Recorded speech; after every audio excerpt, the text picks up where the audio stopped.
संतोष। आज मैं आपको कक्षा 9 और 10 के लिए भाववाचक संज्ञाएं करवाने जा रही हूँ, जो सेम टॉपिक है लेकिन दोनों ही ग्रेड में आता है। तो सबसे पहले हम भाववाचक संज्ञाओं को करने से पहले हम संज्ञा के बारे में देखते हैं कि संज्ञा किसे कहते हैं। जिसे इंग्लिश में आप नाउन कहते हो, उसे हिंदी में संज्ञा कहते हैं। तो संज्ञा किसे कहते हैं? किसी व्यक्ति, वस्तु, स्थान आदि का बोध कराने वाले शब्दों को संज्ञा कहा जाता है। अब संज्ञा के कितने भेद हैं? संज्ञा के मुख्य 3 भेद हैं और टोटल करके संज्ञा के 5 भेद हैं। संज्ञा के मुख्य 3 भेद व्यक्तिवाचक संज्ञा, जातिवाचक संज्ञा और भाववाचक संज्ञा। इसके अलावा इसके 2 भेद और दिए गए हैं, गुणवाचक संज्ञा और पदार्थवाचक संज्ञा। तो यहाँ पर हमने ऑलरेडी आप 7th और 8th में ये सब टॉपिक कर चुके हो, व्यक्तिवाचक, जातिवाचक, भाववाचक और संज्ञा किसे कहते हैं। अब आज हमारा टॉपिक है सिर्फ भाववाचक संज्ञा। भाववाचक संज्ञा में भी आपसे डेफिनेशन नहीं पूछी जाएगी, उसके कोई पार्ट नहीं पूछे जाएंगे। आपकी हर चैप्टर की एक्सरसाइज के पीछे ये दिया होगा कि दिए गए शब्दों की भाववाचक संज्ञाएं बताइए या दिए गए शब्दों के विशेषण बताइए। तो ये इस तरह के टॉपिक 9th स्टैंडर्ड में भी आते हैं और 10th स्टैंडर्ड में भी आते हैं। किसी न किसी एक्सरसाइज के पीछे ये एक क्वेश्चन आपका जरूर दिया गया होता है। तो अब हम करते हैं भाववाचक संज्ञा। भाववाचक संज्ञा की परिभाषा है, भाववाचक संज्ञा मन के भाव, जीवन की दशा, अवस्था या अदृश्य वस्तुओं को सूचित करती है। क्या करती है भाववाचक संज्ञा? भाववाचक संज्ञा मन के भाव, जीवन की दशा, अवस्था और वस्तुओं को सूचित करती है। जैसे जो अवस्थाएं हैं, भाव हैं, उनके एग्जाम्पल दिए गए हैं। सबसे फर्स्ट है जैसे हर्ष, हर्ष मीन्स खुशी, हर्ष, उल्लास, उत्साह और उदासी। ये सभी चीजें क्या बताती हैं? हमारे भाव बताती हैं। अगर हम किसी का फेस देखते हैं, यदि वो बहुत ज्यादा खुश है तो हमें पता चल जाता है कि वो बहुत खुश है। अगर कोई उदास है तो भी हमें पता चल जाता है कि वो बहुत ही उदास है, शायद वो किसी चीज से दुखी है। तो इस तरह से यह किसी न किसी व्यक्ति के भाव को प्रकट करती है। अब है दशा। दशा मीन्स सिचुएशन, गरीबी, अमीरी और बीमारी। अगर कोई व्यक्ति गरीब है तो हम जो है उसकी सिचुएशन देख के खुद समझ जाते हैं, ना कि उससे हम सामने से ये पूछते हैं कि आप गरीब हो या अमीर हो। नहीं, हम उसकी सिचुएशन देखकर, उसकी दशा देखकर समझ जाते हैं कि ये व्यक्ति गरीब है। और अगर कोई अमीर है तो उसके पास गाड़ी है, बंगला है, तो उसको भी हम देख के समझ जाते हैं कि बहुत ही अमीर है। और यदि कोई बीमार है तो उसकी सिचुएशन देख के भी हमें पता चल जाता है कि ये व्यक्ति बीमार है। उसके अलावा है अवस्था। अब जो है मनुष्य के जीवन की 3 अवस्थाएं होती हैं, बचपन, जवानी और बुढ़ापा। तो हम किसी को देखकर भी ये अंदाज लगा सकते हैं कि ये छोटा बच्चा है, ये जो है यंग पर्सन है और ये जो है ओल्ड पर्सन है।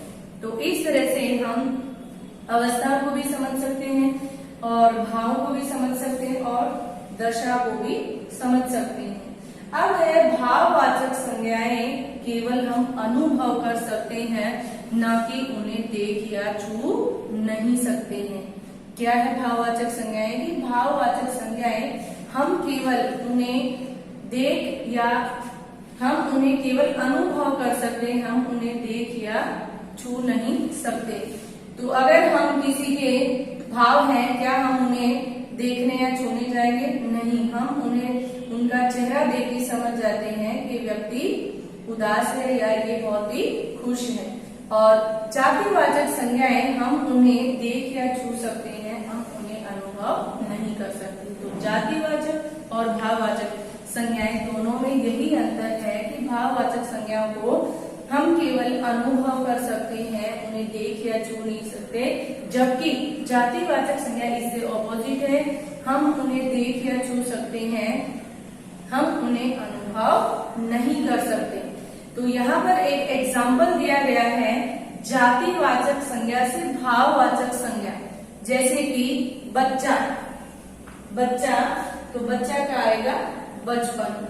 और नेक्स्ट दिया गया है इंसान, इंसान का आएगा इंसानियत। इस तरह से जातिवाचक संज्ञा से भाववाचक संज्ञाएं बनती हैं। अब जो है भाववाचक संज्ञाएं कैसे बनती हैं? भाववाचक संज्ञाएं जातिवाचक संज्ञा विशेषण क्रिया में प्रत्यय लगाने से बनती हैं। कैसे बनती हैं? भाववाचक संज्ञाएं जातिवाचक संज्ञाएं विशेषण तथा क्रिया में प्रत्यय लगाने से बनती हैं। एग्जाम्पल फॉर जैसे कि सज्जन, सज्जनता, सुंदर, सुंदरता, मानव, मानवता, पिता, पितृत्व, माता, मातृत्व, बंधु, बंधुत्व। तो इस तरह के जो शब्द है वो भाववाचक संज्ञा में आते हैं। तो भाववाचक संज्ञा हम एक बार फिर से रिपीट करते हैं कि भाववाचक संज्ञा किसे कहते हैं? भाववाचक संज्ञा किसी के मन के भावों को, दशा, अवस्था तथा अदृश्य वस्तुओं को प्रकट करती है, उसे भाववाचक संज्ञा कहते हैं। तो भाववाचक संज्ञा में यदि किसी की खुशी या उदासी है, हम उसके भाव को देखकर समझ सकते हैं।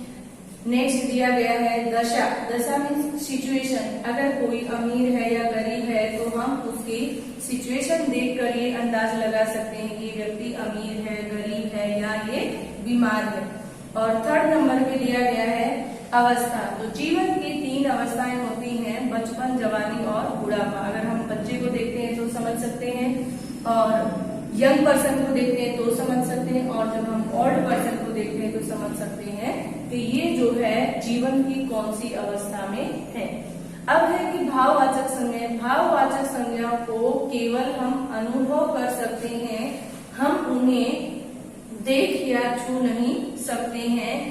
इसके ऑपोजिट है जातिवाचक संज्ञा। जातिवाचक संज्ञा में हम उन सभी चीजों को अनुभव नहीं कर सकते, हम उन्हें देख या छूकर ही पता कर सकते हैं कि ये जातिवाचक संज्ञाएं हैं। जातिवाचक संज्ञाएं विशेषण तथा प्रत्यय लगने से भाववाचक संज्ञाएं बनती हैं। जैसे सज्जन, सज्जनता, सुंदर, सुंदरता, मानव, मानवता, बंधु, बंधुत्व, माता, मातृत्व, पिता, पितृत्व। तो भाववाचक संज्ञा के बाद हमारा नेक्स्ट टॉपिक है विशेषण। तो विशेषण किसे कहते हैं? विशेषण की परिभाषा, संज्ञा या सर्वनाम की विशेषता बताने वाले शब्दों को विशेषण कहते हैं। किसे कहते हैं? संज्ञा या सर्वनाम की विशेषता बताने वाले शब्दों को विशेषण कहते हैं। तो संज्ञा ऑलरेडी मैं आपको बता चुकी हूँ। अब है सर्वनाम। सर्वनाम क्या होता है? संज्ञा के स्थान पर प्रयुक्त होने वाले शब्दों को सर्वनाम कहते हैं। जैसे यह, वह, उसे, उनके, उन्होंने, हमें, ये, वे। तो इस तरह के शब्द जो होते हैं उन्हें हम सर्वनाम कहते हैं। तो इस तरह से संज्ञा या सर्वनाम की विशेषता बताने वाले शब्दों को विशेषण कहते हैं। कुछ विशेषण विकारी होते हैं। कैसे होते हैं कुछ विशेषण? कुछ विशेषण विकारी होते हैं। लिंग और वचन के अनुसार विशेषण में परिवर्तन होता है। कब परिवर्तन होता है? लिंग और वचन के अनुसार विशेषण में परिवर्तन होता है। विशेषण प्राय संज्ञा या क्रियाओं से बनते हैं। विशेषण कैसे बनते हैं? विशेषण प्राय संज्ञा या क्रियाओं से बनते हैं। कैसे बनते हैं? अब हम एग्जाम्पल लेंगे। जैसे कि भूख। भूख एक मेन मुख्य शब्द है और इसका विशेषण है भूखा। प्यास एक मुख्य शब्द है, प्यास का आएगा विशेषण प्यासा। तो भूख में हमने आ प्रत्यय लगाया तो भूख से भूखा बना, और प्यास में हमने आ प्रत्यय लगाया तो प्यासा बना। अब है एक और शब्द विज्ञान। विज्ञान का विशेषण होता है विज्ञानिक। हम यहाँ पर वैज्ञानिक नहीं होगा, विज्ञान का हमें वैज्ञानिक लिखना है, ना कि विज्ञानिक। तो क्या लिखेंगे हम? मुख्य शब्द है विज्ञान और इसका विशेषण होगा वैज्ञानिक। मेहनत मेन मुख्य शब्द है और मेहनती शब्द होगा इसका विशेषण। मेहनत के पीछे हमने कौन सा प्रत्यय लगाया? ई प्रत्यय लगाया। तो इस तरह से प्रत्यय लगाने से मेन मुख्य शब्द में प्रत्यय लगाने से विशेषण बनते हैं। तो विशेषण प्राय संख्या या क्रियाओं से बनते हैं और लिंग और वचन के अनुसार विशेषण शब्दों में परिवर्तन होता है। तो इस तरह से आपको ये दोनों ही वीडियो, भाववाचक संज्ञा और विशेषण, ये दोनों ही वीडियो आपको प्रॉपरली ऑब्जर्व करनी है, प्रॉपरली सुननी है और इनसे रिलेटेड आपको पीडीएफ भेजा जाएगा, वो आपको अपनी नोटबुक में कंप्लीट करना है। और उसके अलावा अगर आपको कोई डाउट हो तो वो जो भी डाउट है वो लाइव सेशन में आपके क्लियर कर दिए जाएंगे। Thank you.